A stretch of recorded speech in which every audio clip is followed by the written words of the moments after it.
My brothers, my kin, you, the children of the seasons yet to come, will spill much ink and weary your minds on the phantom of fear. For it is written in the very marrow of your lives that this spectre shall gnaw at your reason, leaving a trail of confusion in its wake.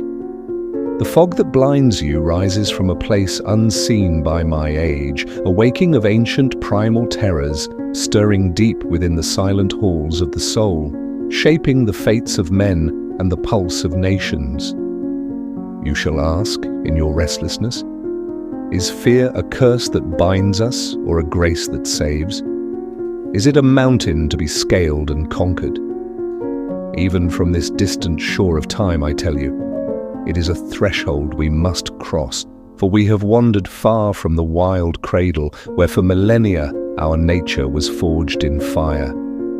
Once we were hemmed in by shadows, by the breath of predators, the sting of plagues, and the vast, terrifying silence of a world that did not know us. It was not the mind alone that led us through that night, but the warmth of the tribe, the strength of the small circle. Yet, in escaping the lion, we did not find peace. We traded old terrors for new afflictions. The ancient scars of the soul have become a lasting malady.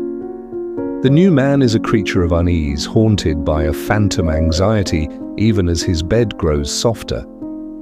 In this 21st century, comfort is a rising tide, yet beneath it, the undercurrent of dread pulls harder.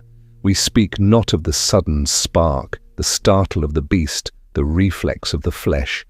That is but the song of the mammal, necessary and true. No, our crossroads lies in the fear without a face, the anxiety born of a source shrouded in mist. We do not know which ancient ghosts are summoned by the gears of our modern machines.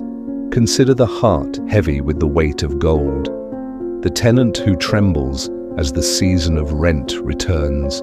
In the old world, to be roofless was to be prey, to be cast into the jaws of the dark. The memory lives in our blood, a frantic script of survival. But today, though no beast waits at the door, the stress remains heavy as stone, yet it does not move the limbs to action. It paralyzes, it freezes the soul in a cage of comfort. My brothers, the borders of fear are vaster than you can dream. The masters of the market and the architects of power have learned to harvest your tremors like grain. They wrap your insecurity in sleek steel and glass, selling you safety in a capsule, while the media sows the seeds of what you must dread.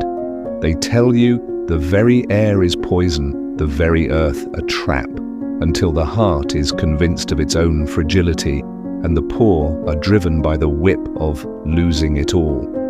But hear me, though we have severed our ties with the wild, though we suffer the pangs of a painful rebirth, we possess the light of the cortex, the crown of the mind.